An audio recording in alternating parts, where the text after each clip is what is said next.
Let's take a look at what is happening in the markets, and we start off with the JSE, where we have seen the JSE eking out had eked out some gains earlier on, as it looked like it was going to start off for the week on a rather positive note, but it has sunk into red territory by the close.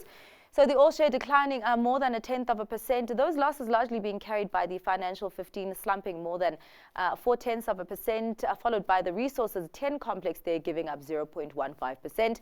But the Industrial at 25 relatively flat, just 0.01% below that flat line.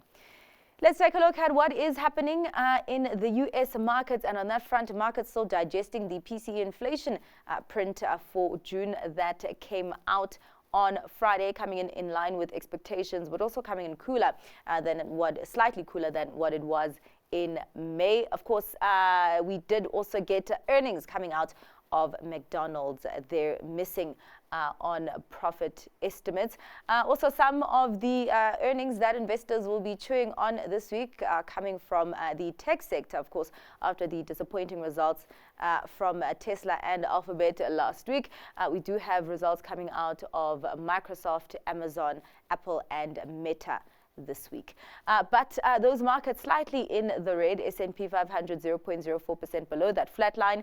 The tech-heavy Nasdaq declining almost 0.1%, and the Dow shedding almost 0.1%.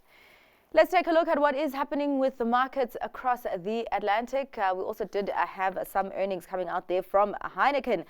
We did see that stock under pressure today as earnings growth missed expectations. A mixed picture over there, but largely red. The FTSE 100 being the only bourse in the green, up 0.16%. The CAC 40 with a loss just shy of 1%, and the DAX declining almost 0.6%. Let's take a look at what is happening on the currency scene and start off with how the rand is doing against some of the major currencies. Significant weakness coming through to the rand against the US dollar by more than 1% today at 18 Rand 47, against the pound at 23 Rand 74, and against the euro at almost 20 Rand. Let's take a look at what is happening with the other currency pairs, starting off with the euro dollar at 1.08, pound dollar at 1.28, and the yen just below 154 against the US dollar.